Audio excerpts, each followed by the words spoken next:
Hello, in this video, I'm going to be talking about the recent announcements regarding DC. I think that these give reason to be hopeful for the future of DC.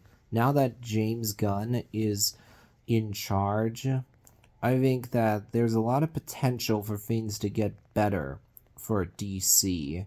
When it comes to the DC extended universe that's been going on for for 10 years, something like that. I don't remember exactly, but I would say that there are there are definitely good films in it. I'm a big fan of Aquaman, for example, but overall, the biggest problem with the DCEU has always been not having one clear vision and also a lack of planning. The biggest problem with the DCEU is that it's obvious there was not one clear, solid, concrete plan that was made from the beginning. There was not one clear, cohesive vision for the DCEU as a whole. Instead, you had various different writers or directors who were brought in.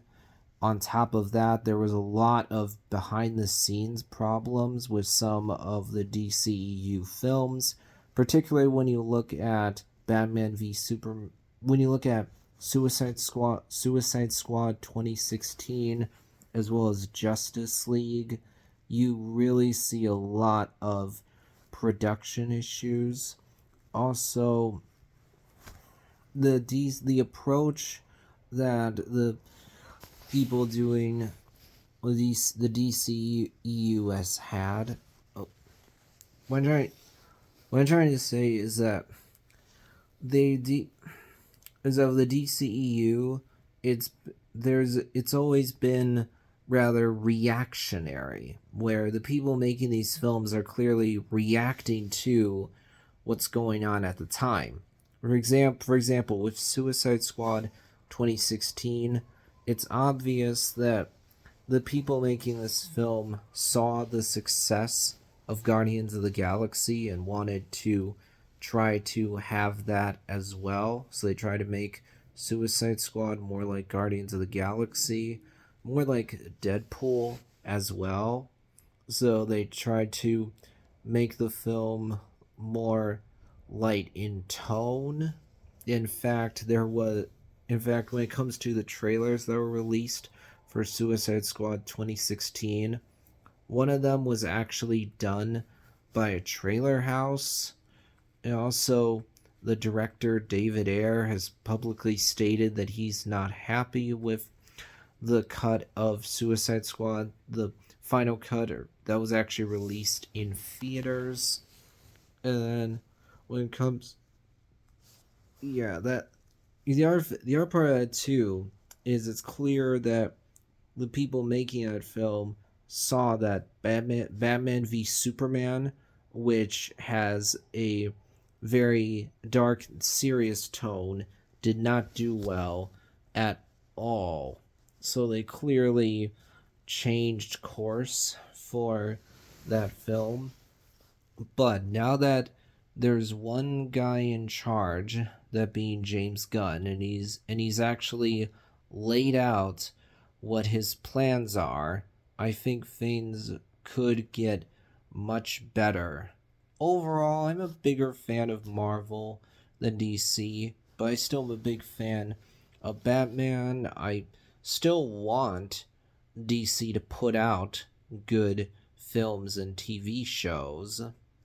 So I'm really hoping that things get a lot better, that DC starts putting out consistently good films and TV shows. Also, actually, the other example of DC's reactionary approach is that's obvious after they saw the success of the MCU.